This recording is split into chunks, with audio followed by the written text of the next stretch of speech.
Excellent. Hey, thanks everyone for sharing an hour of your afternoon with us. We are recording this session. I can't tell you how excited I am about this topic. The geeks, my panel of geeks, which is a lovely, all-embracing, all-encompassing phrase that I can use for these wonderful people that are joining me this afternoon. We have been totally geeking out about this stuff in a little group session for the past few weeks, sharing, oh my God, have you seen this thing? Have you used this? Have you tried this? How are you using this? What's going on? What do you think? So we're so excited to actually get to spend a little bit of time this afternoon with you and just, share the excitement and kind of tell you where we think this stuff is going and what we're seeing. So first of all, folks, the session is being recorded. You will get a copy of the recording within a few days. So give us a little bit of time to get that through. But today's session is really, I guess, just a bit of an overview on what's happening in the world of AI right now. Why has it suddenly blown up?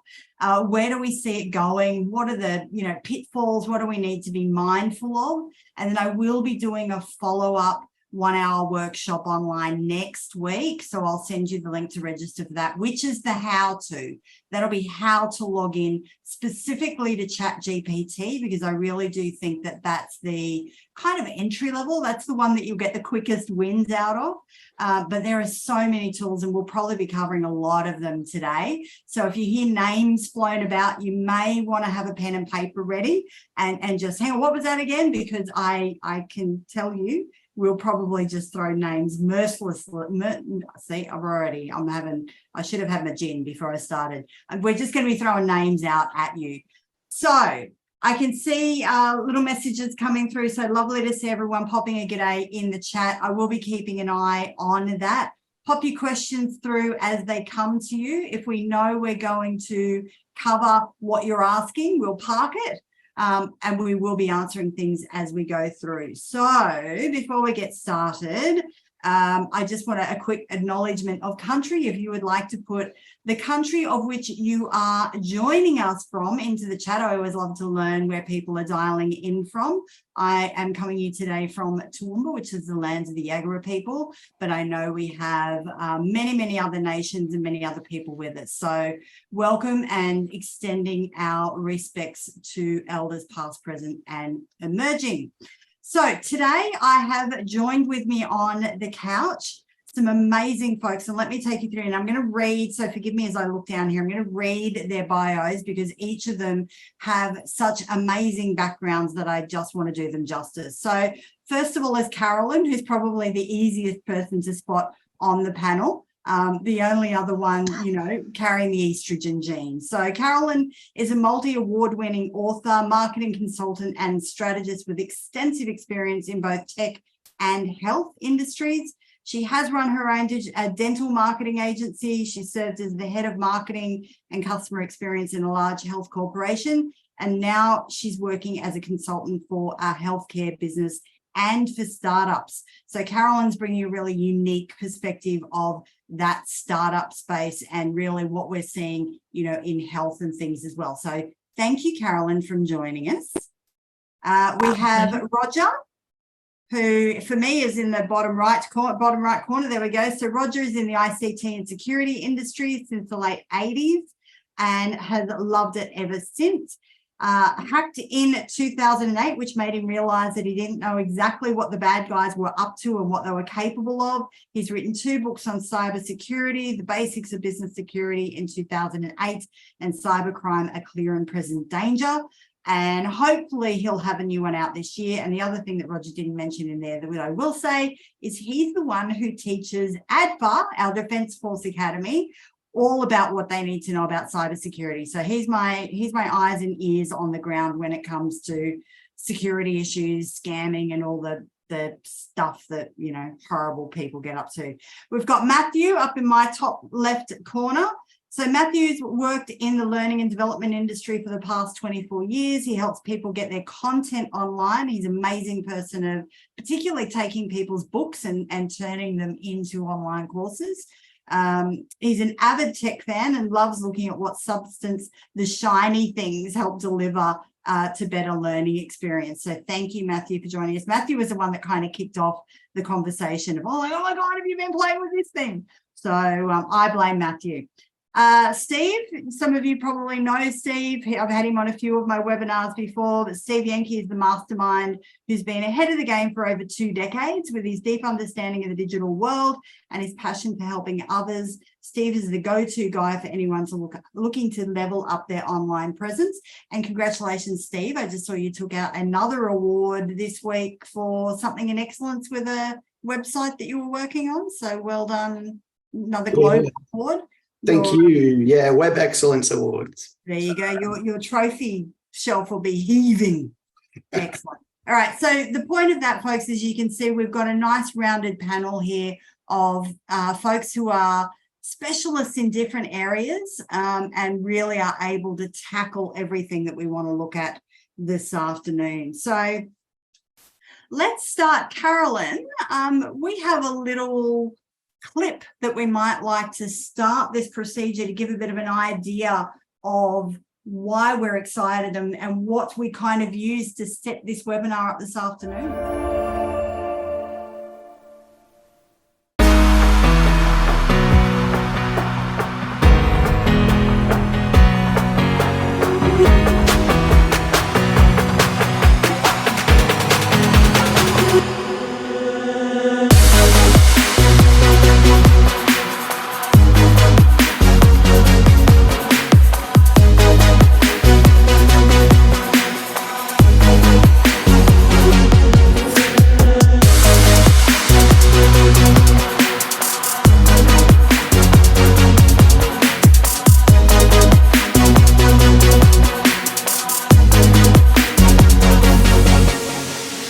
Welcome to our webinar, Unlock the Potential of AI for Small Business Success.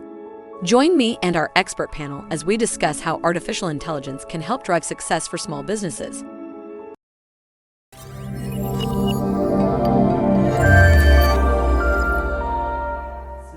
So you can see there we used 2 different AI tools.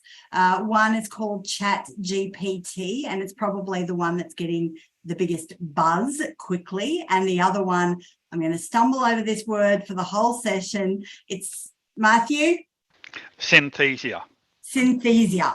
So we use both of those tools just to get us to write. She even blinked, as James said, right? So we use both of those tools just to craft that little teaser. But all of the content that you saw in the lead up to this webinar, so the landing page, the emails that you've been getting, anything that I've been putting out, even down to the speakers' bios, were written by ChatGPT. Okay, so I just wanted to show you exactly the types of tools that we're dealing with. So let's look a little at ChatGPT just to give you a bit of a background. It really only launched like November 30 last year. So it is very, very new, but within a week it had over 1 million users. So it was very quick to kind of escalate. And we've heard that ChatGPT 4, which is the next division, will be coming out sometime this year. Now, at the moment, it's free, so you can jump on it.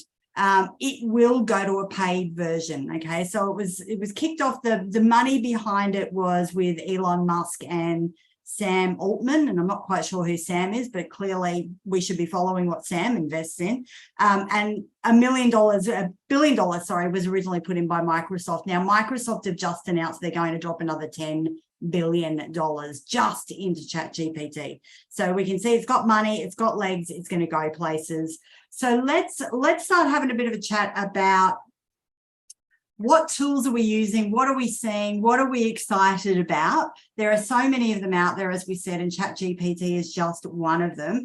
I'm also particularly interested in use cases. So how have you been using them in your business or with your clients, or, you know, how have you been coming across them so far? So Matthew, let's start with you. What are you seeing in terms of efficiency, marketing, productivity? What are you using? What are you loving?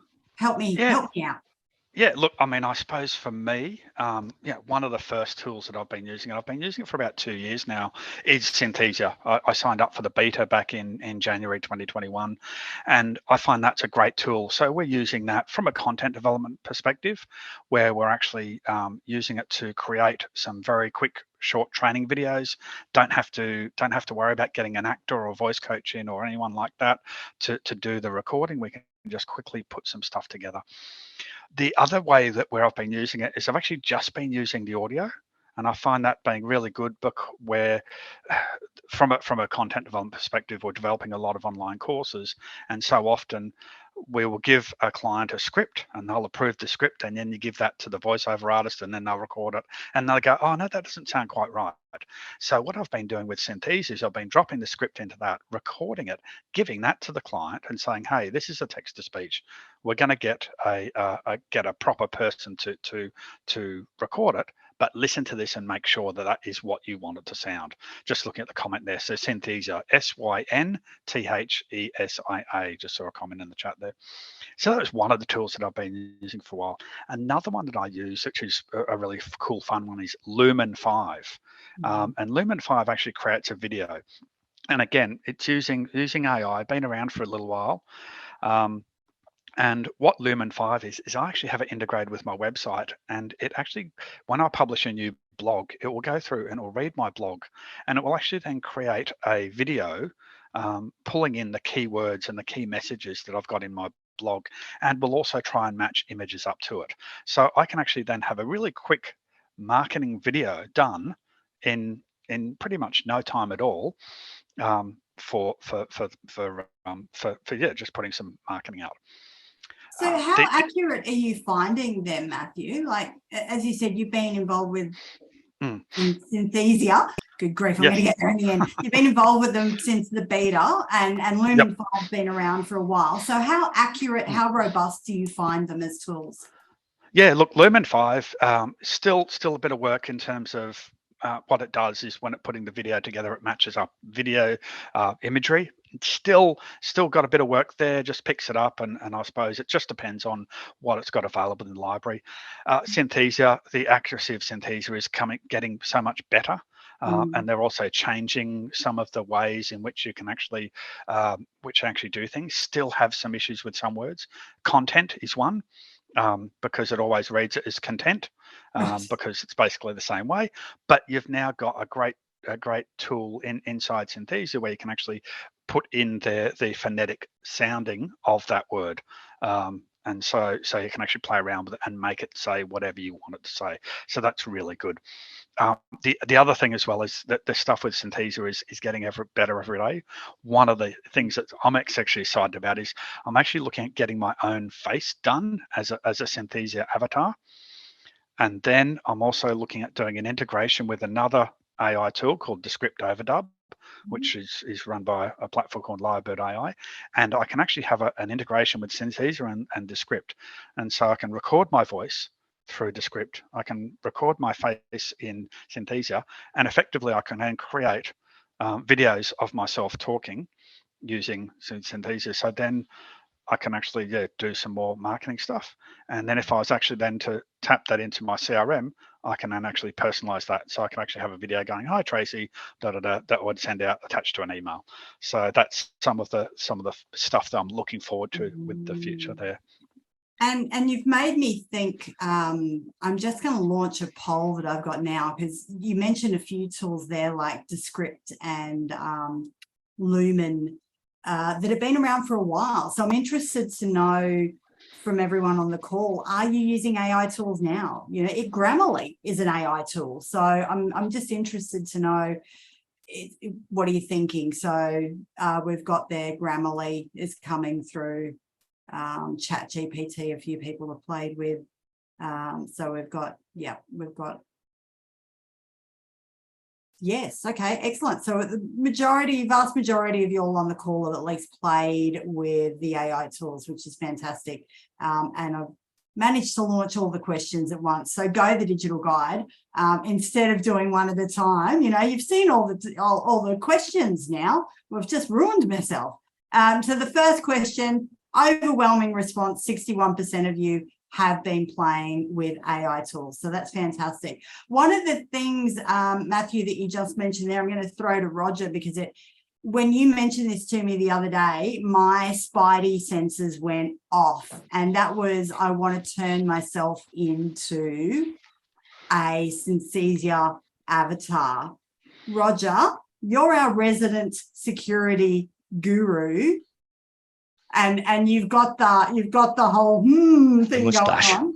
What do you think when you hear that? What should we be aware of when we're starting to think that type of thing through? Yeah, interesting question. When it comes to whether you're allowed to use the avatar or any other things outside the platform is dependent on what they've written into their own licensing agreement. Even though most people don't read the licensing agreement for every website they go to, mainly because there's 196 pages of it and nobody cares. Most of the time, if it's a free product, they keep the licensing. If it's a paid for product, then you keep the licensing and you can use it wherever you want. But there are caveats to that. For instance, if you're using an avatar and you're using it on, let's say, Facebook or LinkedIn along those lines, it then becomes where you can use your avatar in that position. So it's very important that you make sure that you're not breaching any of their contractual obligations, because if they are very swift at getting upset about things that people are doing systems for. The best analogy is probably when 5 or 6 years ago, when we had picture databases where you could get a picture and you could use it wherever. There were very, very strict caveats on where you could use a picture. So you could only use it in a post, or you could only use it in your business cards, or you could only use it in whatever. And I think you'll find that is going to start happening very shortly. At the moment, everybody, because of the take up of AI, nobody knows anything, and it's getting to be very right now, isn't it? It's it literally is. As it gets invented, as it gets used, the usage is actually dictating what you can do with it. And the people who are creating this are going to start digging their heels in shortly about where you can use these products and how you can use them. And Roger, I guess the follow-on for me there is more around, what's going to stop these platforms then uploading Matthew's image or voice to promote my product, that Matthew's promoting the digital guide or selling chewing gum, or I think someone was saying to me the other day, a mate of mine in Sydney was saying that they've seen Nelson Mandela promoting a local gym. So what's your thinking around what do we need to be aware of? And James has just popped in there, the deep fake type of thing. What do we need to be mindful of as we're starting to play with this stuff? You have to be very mindful of real people. If you're using an image of someone else, they have the right to their own image within reason. News articles or people who are having conferences and things like that, not a problem. But if you're using someone else's image to promote something of yours and there's been no agreement between the two, I can guarantee you will get a cease and desist letter very quickly. It's the problem with the internet, and I suppose it's not really a problem, but it's the size of the internet that stops some of these things from happening. You're a little person in a little area, you may be promoting something very small, you may only have 1,000 followers. So the chances of the person finding out that you're using their image is going to be pretty remote, unless you are into a place where Stephen and Matthew are, where they're promoting that product, using the internet. That's when it's going to blow up on people. Okay, excellent. We'll come back to that in a little bit when we start talking about challenges and pitfalls and things to be aware of. Carolyn, you've been playing, because you and I have a WhatsApp going that kind of pings off every night. We can tell when we're both finished work and it's playtime. Absolutely. What have you been playing with? What are the use cases you're seeing? What are you excited about?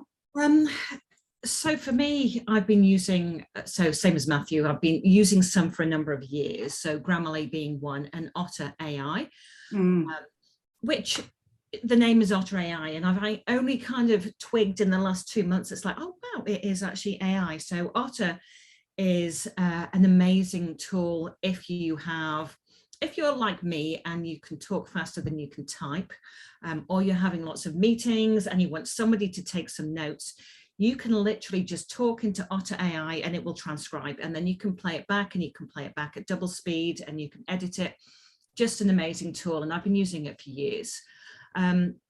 Since November the 31st, I've been playing hard, and ChatGPT has truly blown my mind. I mean, where businesses can use it, the opportunities that are there, it's staggering. And for me, the way that I'm thinking about it is it's an extra member to my team. Oh, you paused, you froze right on that, right on the important every bit. Business, no matter. Sorry, you froze right on the Okay. right on the crucial bit. So repeat that bit again. Can you hear me now? Yep.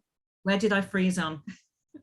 Right when you said the other thing that you've been using is. Oh, okay. It's ChatGPT. Yeah. And no matter how small or large your business is, it's like having an extra member of your team. So a use case. So, hey, Tom, I can see that you're on the call. So the business that I'm consulting to at the moment has just won a huge global design award, absolutely massive.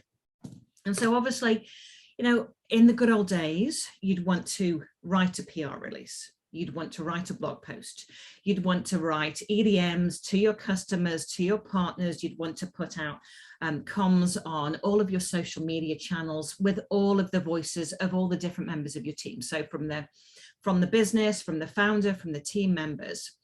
So I kind of thought, well, here's an interesting use case, and let's see what happens. And literally, I reckon within 15 minutes, I had not written, ChatGPT had written every single piece of comms that I could ever want, in the different tone of voices, with a different phraseology, for the right channels. And it blew my mind. I think for me, the biggest point to emphasize is it is a machine, it is artificial intelligence, but you have to drive it. You can't just say, write this and you go with it. You need to look at things, and you need to analyze it, and you need to treat it as if it was a copywriter in your team. And you need to give it the same feedback that you would give to a copywriter and say, look, change that element, give it a stronger heading, change the second sentence, it doesn't make sense, take that out. So you can't just let it write. You need to give it feedback, but the same feedback that you would give to a regular copywriter. So for me, it's mind-blowing that the power, as long as you are treating it like a human being and you're giving it that feedback, because I think it will produce, things are good, but to make them really good and really stand out, that's where you need to use your own intelligence, your knowledge of the brand, the knowledge of what you're trying to do, what you're trying to articulate, and make the machine work for you. So I guess that's my biggest message. Another tool that I have been using is Pictory. So Matthew, we have an interesting overlap. So I've spent years educating and training medical professionals. So I used to travel around Australia and I used to present. So I have hours and hours and hours, shoot me now, of me presenting. And it's been on my to-do list for years to kind of go, right, I need to edit this up into short, snappy segments. But to do that, I have to watch it, and I have to say at 3 minutes 23 crop here, and at 3 minutes 47 crop here. And I've never got the time, truthfully. So Pictory, I literally fed in an hour's seminar, and it transcribed. Then it picked out the most important elements that it thought. Then obviously, because it's a machine, it wasn't quite right. So I literally just changed a few statements around, highlighted the bits that I thought were the key ones, and it cropped and edited the video. Then it added captions, job done. So a really, really powerful tool for me. And then the third one's, it's not necessarily a tool, it's looking at integrations with the tools that you're already using. So things like Canva, Google Sheets, all of the CRMs out there, what I'm seeing is basically the integrations are beginning to happen. So it's not just you going to new tools, look at your existing tools and see what they're doing or how you can integrate to those tools. Because I think, you know, we can all go and spend hours on 5,000 new tools, but the tools that you're already using in your businesses, the chances are that there is a way of being able to integrate these into those tools. That's a great tip. This afternoon, before we jumped on, I was playing with Canva because they've just released a text to image describer. Yeah. So instead of you sitting there dragging and designing the image, you literally write into a box, I want a 1950s woman waiting for a bus in a black and white background with a blah, blah, blah. And then you say, I want it to look like a photo or a drawing or whatever, and it goes away and designs it. Now, rudimentary. Remember, a lot of these tools, ChatGPT only launched 3 months ago, but I guarantee you folks, 2023 is the year of the AI tool. We are just going to see exponential growth here. So another one I was playing with this afternoon, Carolyn, you mentioned Excel Sheet God. If you haven't found that one yet, good grief, it's going to save you a bunch of time because you just go, I need column A to add up with this and do that, and it spits out the formula for you and does it, and you don't have to learn it. Steve, you come from a completely different space in terms of web design and SEO and things like that. One of the limitations we know right now about ChatGPT is it doesn't have any information post 2021 because they've that was the cutoff date around their learning modules. So any of the information, you always have to fact check, folks. You're the ultimate resource in your industry. But how are you been integrating AI tools and what difference is it making for clients with web design, with SEO? Where does that help small business and entrepreneurs? Yeah, so up until now, I've been pretty disappointed with a lot of AI tools. Jasper is a big one that a lot of people would have been aware of. I just wasn't happy with what it was creating, the level of content that it was capable of creating. It was very much AI. But I'll just run you through a few use cases because I've been playing with ChatGPT. Also have a look at WordTune as well. That's something that I've been using as well, which I'm pretty impressed by. It's like Grammarly. I use Grammarly and WordTune. It just gives you a couple of ideas around how you can structure your sentences a little bit differently. So you'll write the sentence and it'll come up with a little pop-up saying, oh, you could say this instead. And half the time it's half decent. But with ChatGPT, everything changed. It's so sophisticated. I'm really impressed with how capable it is.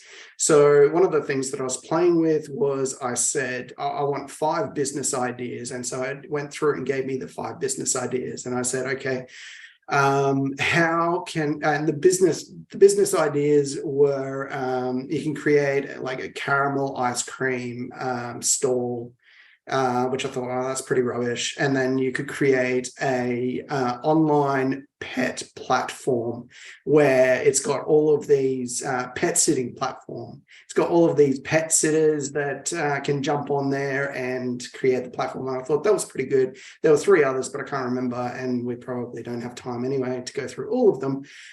So I said, okay, well, give me a business plan for option 2. So I went through and gave me the structure for a business plan around creating this platform for dog sitters. And I said, okay, give me a marketing plan so that I can market this new business. And so it gave me a rudimentary marketing plan with all of the steps that I needed to take. One of them was target audience, choosing the right target audience. I said, well, who's the best target audience for this? And it gave me the response, which was predictable. It was like dog sitters, but it also gave me people with pets. Which, I mean, very logical, but it it provided me with that information, which was really impressive. The most impressive part was I didn't have to go back to the start and get it to redo all of that. It just took my prompts and it went from what had already occurred in the conversation and continued with that conversation. And I think that's one of the really impressive pieces about ChatGPT, where I think it's going to make a huge difference for all of us on the call, is you don't have to keep telling it what it is you need. So it remembers the running history of that conversation. So let's say, for example, you've asked it to write a landing page for a webinar, like I did for this one. Write me a landing page, the audience. So your output is as good as your input. So if you're able to be very clear with who your audience is, so I was able to say, you know, I've got a webinar coming up this week called AI for Entrepreneurs. The audience is small business, Australian small business and entrepreneurs looking to find out what the big deal is about AI tools. Write a landing page for registration. I want the tone to be friendly and informative. Bang, it then writes the landing page for you.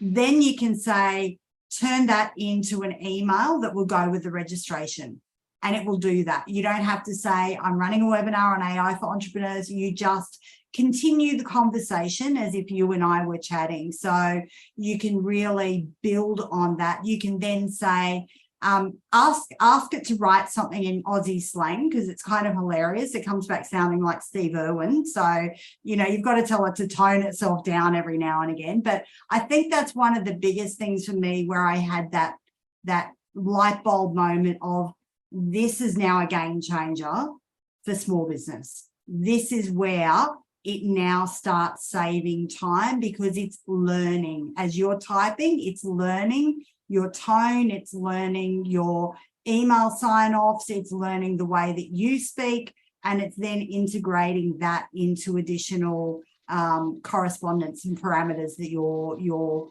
exchanging with. And you can just start a new chat if there's something else you want to talk about. So I think that for me was the moment where I went, this is the game changer. This is the moment where we've just stepped across that abyss. And I think Sorry, I just want to jump in there. So I think the other thing as well is to remember, especially with ChatGPT, is to remember it's not just about content. I was doing some stuff the other day, creating some learning content. I needed to do some HTML, and it was getting a bit late, and I went, I've got to try and remember my HTML coding.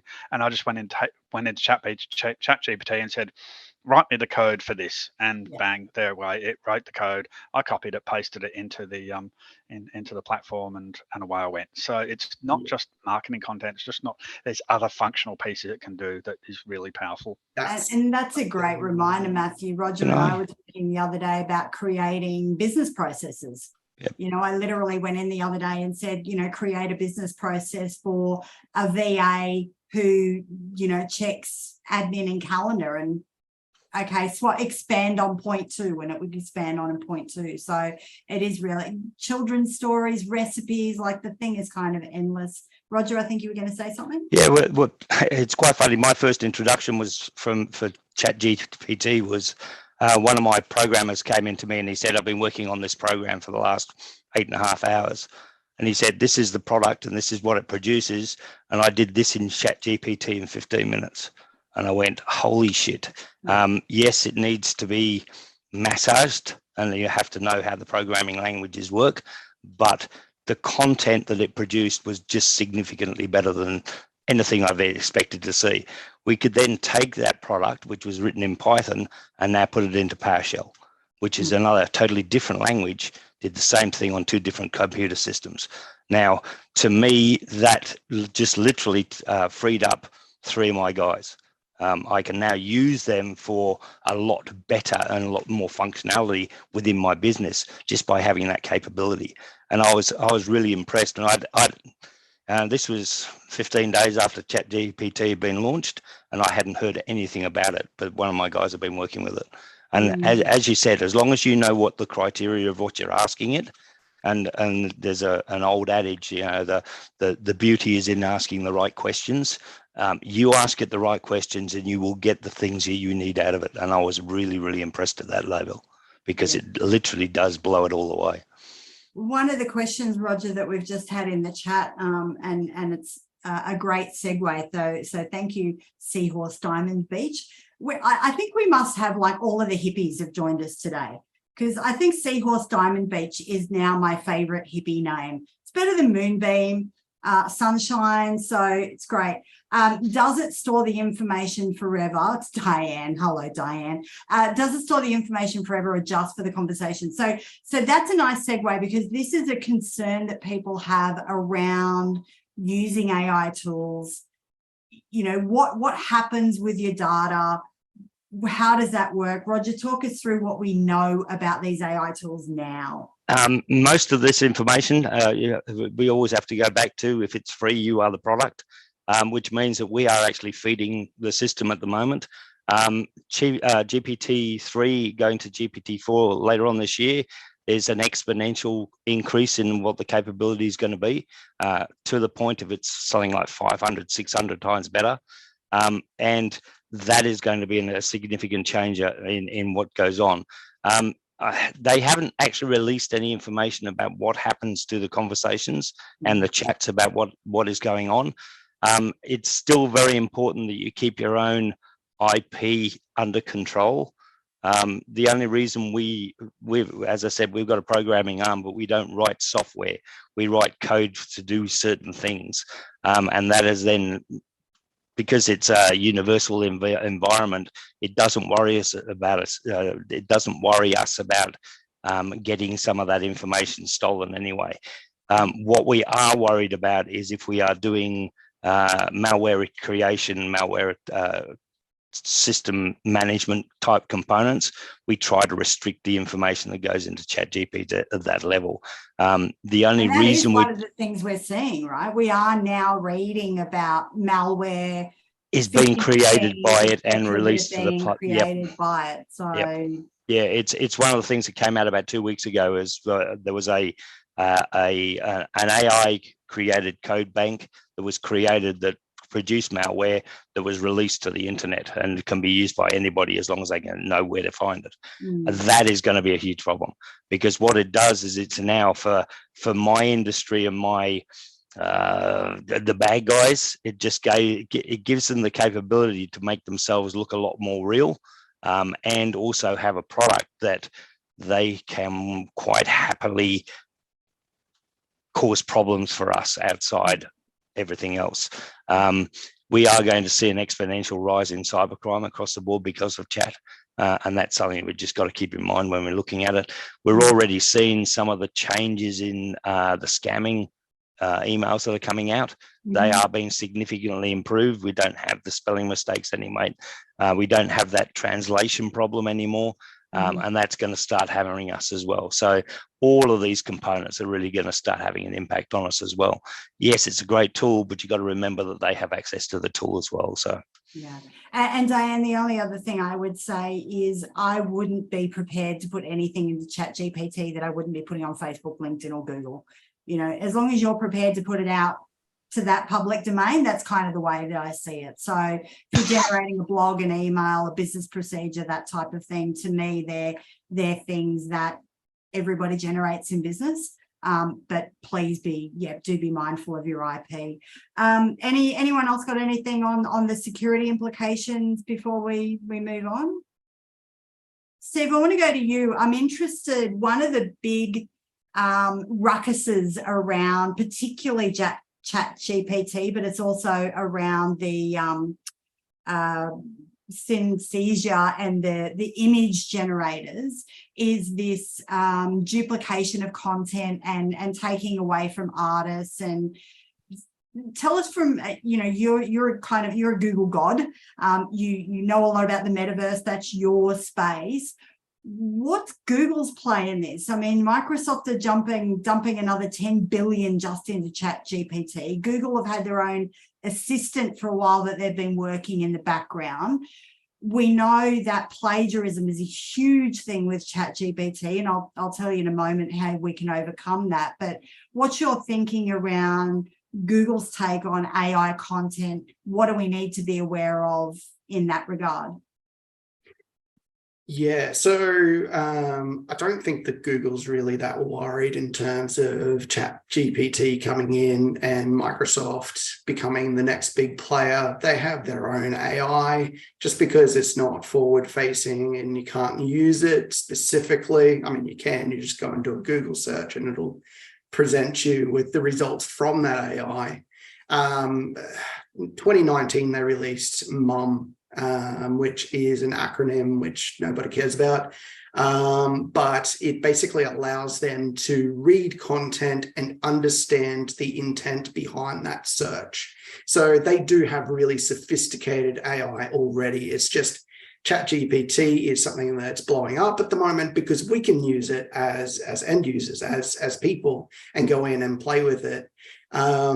So how advanced these AI are, I wouldn't be surprised if Google's are more advanced. I don't think that they're concerned. Anything that says that they are is probably just propaganda. In terms of duplication and that sort of thing, one of the things that Google has said about AI generated content is the content that they're looking for, the content that gets ranked in Google is the best answer for that question. So if you're generating AI content and another person's generating AI content and you're not adding to that, then you're not really creating the best content. So you can create 1,000 blog articles and it may not have any impact on your search ranking at all because it's just more content for content's sake. The thing there is to make sure that if you are using AI to create the content, that you're adding your own personal experiences to that to amplify that content. They don't care whether it's AI generated or whether it's all your own wording or if you get a content writer. What they care about is that it is going to provide that in-depth information. What about in terms of duplication? Because I've noticed, and I'm sure you guys have as well playing with ChatGPT, that it has favorite sentences. It's like a mixtape, right? It seems to keep wanting to play the same kind of lines back at you. So in terms of duplication of content, have Google alluded to anything? I've read a few articles that kind of suggest that they will start downgrading AI content that is clearly duplicated. What are you hearing in the Google bushes about that? I mean, they already have their way of dealing with duplicate content. If you have duplicate content somewhere, you can tackle that with canonical tags. But if you're generating AI content and then there's AI content over here, you're not really going to be able to use that canonical tag, which is a little bit technical. You just wouldn't know about it. So you wouldn't think to put that canonical in there. So canonical basically says this is the original version. You just wouldn't think of doing that. The other thing is it is very new. So while they have processes and algorithms in place to tackle that duplicate,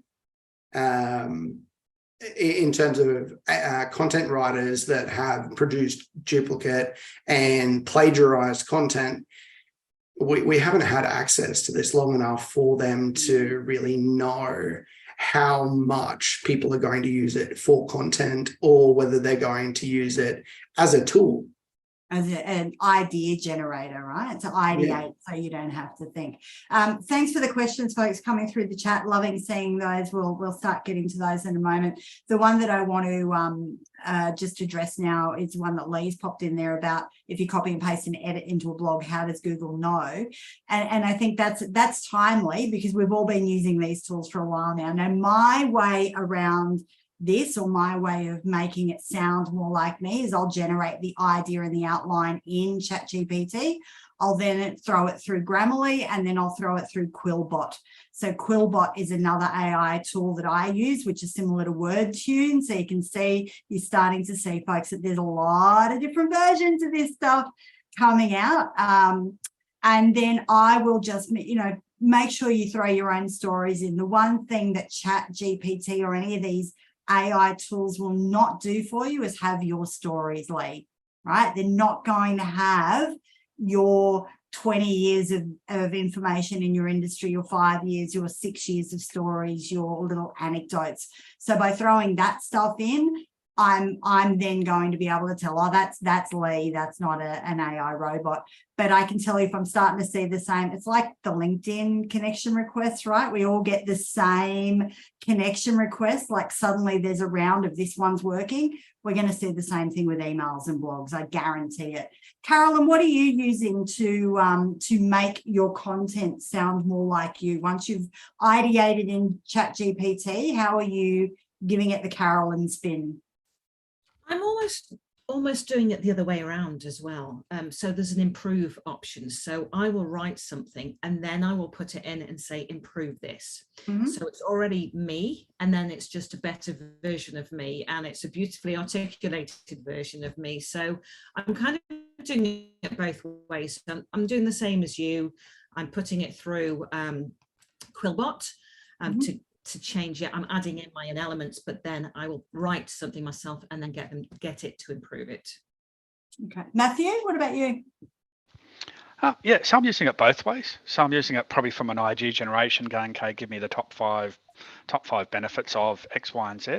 But I'm also doing a lot of content using Otter.ai. So I actually spoke a lot of my book in Otter.ai when I was pre-COVID, and I was driving to the office, and I just have a card there, and I still use it. So if I've got an idea, I'll just talk that, and then I'll just take that transcription, and I'm now dropping it into ChatGPT and using that improved function and saying, okay, right now I've said this, make it sound better, or add a bit of humor, or even I was playing around and I said, look, make it sound like it was just from Shakespearean times, and that was another fun one. But yeah, basically, yeah, so using it in different ways, but certainly ideation is a big one that I'm finding from ChatGPT, and then from there I can go, okay, now I'm gonna add some of my own context to those ideas.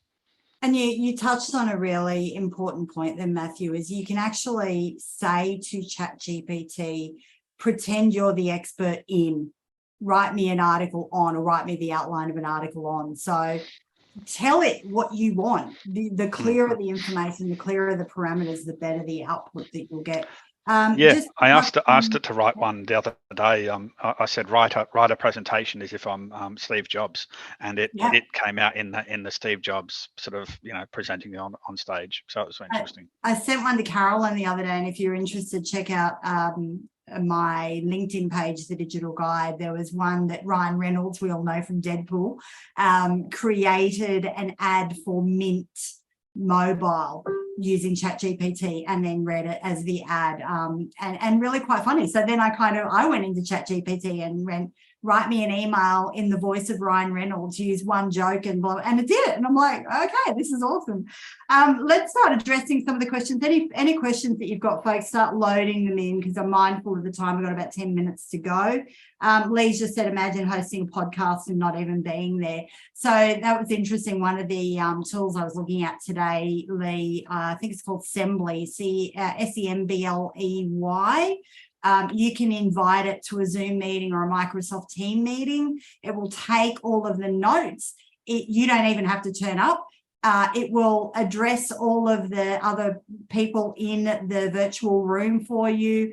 It will collate all of the information, send out meeting notes, action agenda items on your behalf. So it won't be long before we'll be able to host a podcast without being there. I have seen people use it. I was on a call with a client the other day, and we ideated an entire season of their podcast through ChatGPT, and then expanded and played around with it from there. Folks, I'm interested, as the questions start rolling through, where is this going for you? What are you most excited about? Where do you see that this is going to make a difference in the way you operate, or the way your clients that you work with operate? Carolyn, I'll throw to you first. Oh, for me, it's only just beginning. So, we are literally 2 months in to this, and the speed that everything is happening, the things that are being integrated,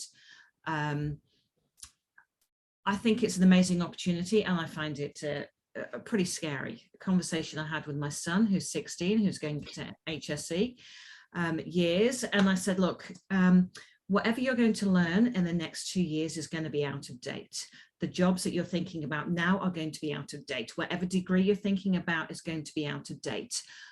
What I'm seeing in the medical space, and I don't know whether you've heard that they can look at somebody's retina scan and they can work out the ethnicity, they can work out the gender, and they're 95% accurate. And humans don't know how they're doing this. They're saying that we're going to wake up one day this year, and it's going to be smarter than your local GP. It will know more than your GP. So for me, it blows my mind. I don't know where it's going to go to, but I believe for me, I need to learn. I need to be on top of it, because things are changing at such a rapid pace. It's about following and learning and ensuring that the businesses that I'm working with can maximize the opportunity. And that's a really interesting point for me. I was reading something today that said AI is not going to eradicate jobs. It's the people that are learning the AI and knowing how to manipulate and use AI that will eradicate the jobs. Because if you can imagine knowing how to manipulate and use ChatGPT to come up with a bunch of ideations to then throw through Quillbot, to then throw through Synthesia, I'll get there, Matthew, to what, you created 12 months worth of marketing campaign information within 3 hours that traditionally is taking an agency. So agencies are going to, go through the roof. I shared that with Carolyn yesterday. There's a new one I started playing with, which was around ad creative, and I'm really looking forward to seeing what that's doing. A couple of questions coming in. But Kim said that she can see that ChatGPT is a paid version now. So just to be clear, there is a paid version. Some of the issues that we're seeing with ChatGPT is you can overwhelm the system.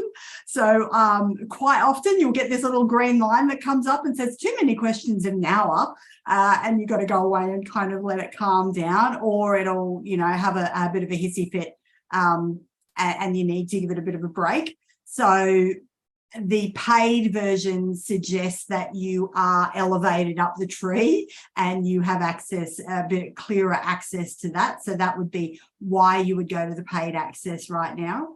And then another question was that I saw someone say the other day that they will throw all their content and blogs from their website through AI.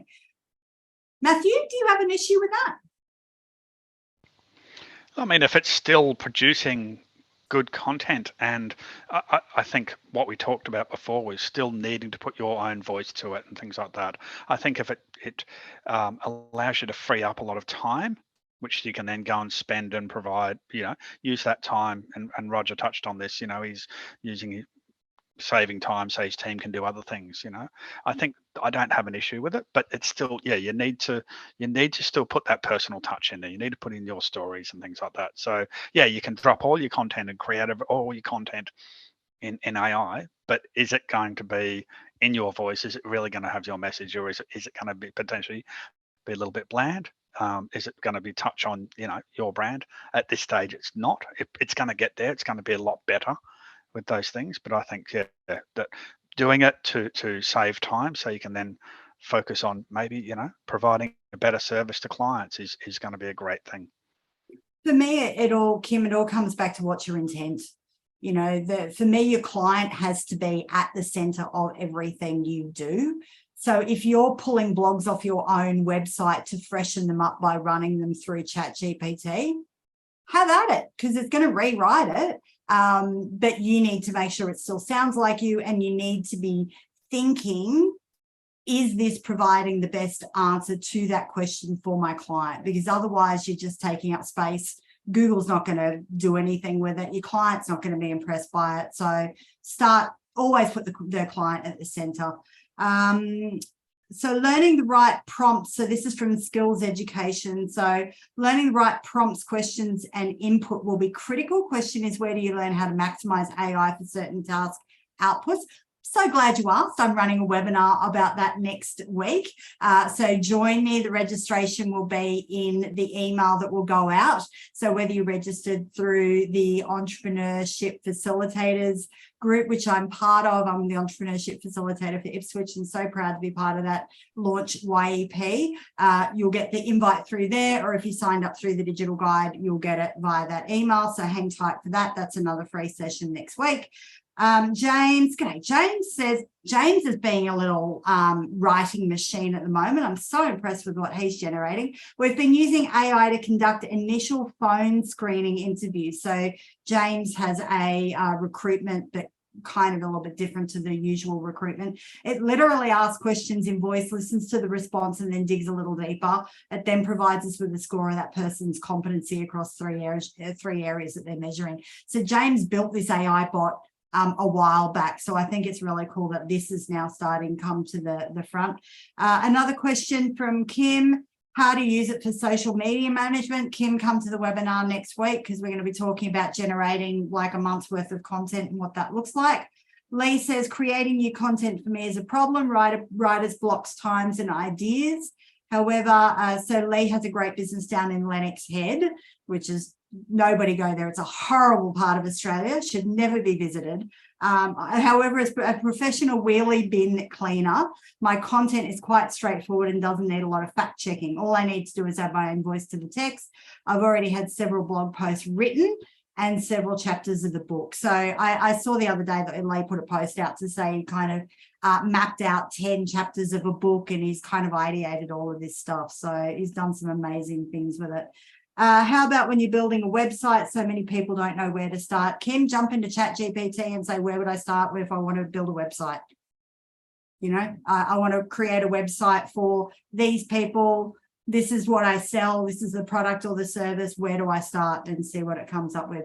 Folks, we've got a couple of minutes to go. Any last questions, pop them in.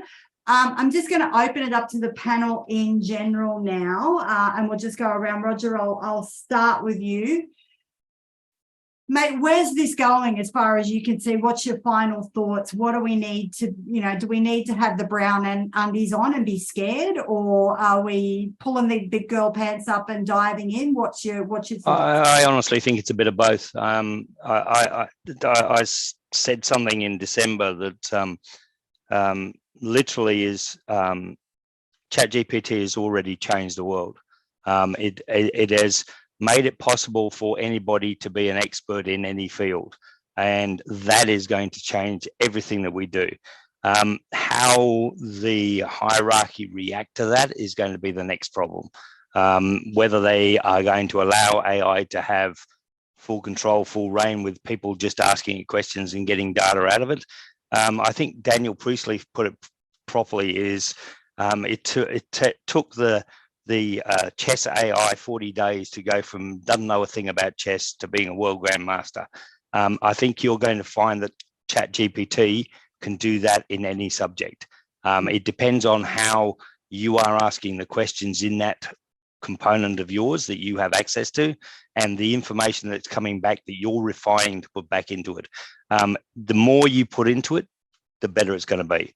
And I think that's also something that people are going to suddenly realize, that if, the content that I'm getting out 2 weeks ago is going to be totally different than the content you're going to get out now, because you're going to ask it different questions, you're going to ask it different capabilities, and you're going to ask it to do different things that you probably hadn't thought of 2 weeks ago.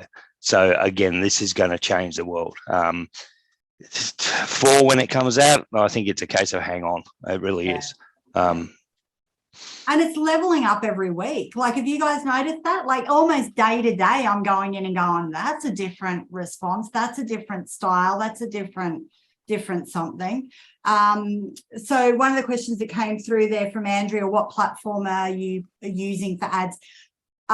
Full disclosure, I haven't tried it yet, but I'm playing with Try Pencil. Now, I've been following this platform for a few years now, because it's one that Saatchi and a few of the big players have been using. It's now released to us little people, and it gets on average 2 times better response and generates an ad 10 times faster. So it's definitely one I'm playing with, but it's not the only one out there. Carolyn, final thoughts? What are you thinking? I'm thinking, if we think of a problem, the chances are there's going to be an AI solution that's coming out to fix that problem, unless it's a problem in your house or plumbing. You know, I think that if it's online, if it's data related, if it's knowledge related, there's going to be a problem. There's going to be a solution to that problem. So 2 resources that I use, that I've come across, is futuretools.io. And this is a list, this is a directory of the tools out there and how they can be used. So that's really good. And then there's a website and a daily email called Ben Bites. So BEN bites.co, and you get a daily email. And what I do is I just scan down it and see if there's a problem that I need fixing, and if there's a tool that looks like it could fix that problem, and then I'll just go in and have a little look. Love it. Matthew? Yeah, I think this is, it's an exciting time. There's a lot of stuff happening. And I think that, as Roger said, it's going to only get better, and it keeps learning. And AI has been around for a while. I think ChatGPT is a bit like what Pokemon Go was to augmented reality. You know, augmented reality had been around for a while. No one was using it. This game called Pokemon Go came in and stuff like that. But I think, that the learning of it is getting better. I don't think we're going to have a Tay incident. If anyone isn't familiar, Google Tay, Tay, back in, I think it was 2016, Microsoft released their chatbot. It got on Twitter, and in a very short time, it basically became a racist homophobe, basically because that's what it was picking up from the people and things. I don't think we're going to go there. I think it's only going to get better and improve. And I think that it's going to give us so much opportunity to do to save our time in that content creation, in that social media management space, that we can then really provide that real personal touch that we can to our clients, and really help them solve the problems that they're not going to get solved through AI. And that's part of why ChatGPT was kind of locked down, wasn't it? Because it didn't want it to pick up all of the horrid things. Folks, pop your thoughts. I'd love to hear, what was the tool? What was the thing? Where are you feeling? What are you feeling after the hour conversation? Remember, I'm running that webinar or online workshop actually next week. I think it's the 25th, but you'll get it via email, which will be the how-to. And that's only around ChatGPT, how to log in, how to use it, how to start feeding it information. So come along to that. Love to see you. And again, that's a free session. So we're excited. Want more about ChatGPT? Go in and start playing with it. That's my biggest thing. Steve, I know there was one. Sorry. Yep. So I just noticed one comment in there. I think Skills Education said they asked ChatGPT if it was linked to Cyberdyne systems, and it said no. but it would say that even if it was. So of course it would. Of course it would. Excellent. I love that. Thank you. We're a few minutes over, but Steve, your final thoughts. Thanks for hanging in there, folks. A little bit more practical. I'm just thinking you hook it up to Alexa or Nest or something like that eventually, and I'm pretty sure you can go, I have asparagus, a carrot, and some chicken. What can I make? And it'll give you a recipe that actually tastes half decent instead of what I will cook. It is doing that now, because my niece did that with ChatGPT the other day. She's just had a baby, and she said, I have baby brain. All I could say to it was, I have half a dozen eggs, this, and this. What am I doing? And it went, here's 5 recipes. And she's like, good, done. Yeah. Hey, folks, a huge thank you for spending some time. Hopefully you're left feeling as pumped about this stuff as we are. Please follow me on LinkedIn and on Facebook. I'm sure I'll convince my panel of geeks to come back in a few months' time, and we can have an updated discussion about where we're seeing everything. Matthew, Carolyn, Roger, Steve, thank you so much for your time. I always greatly appreciate your insights. Everyone on the call, you will get the recording. Thank you so much for joining us. Go forth and have a play and drop me a note in one of the social channels and let me know, write me a post on ChatGPT and then share it with me in Facebook or LinkedIn. I'll catch you next week on the next webinar and around social media. Till then, take care. See ya.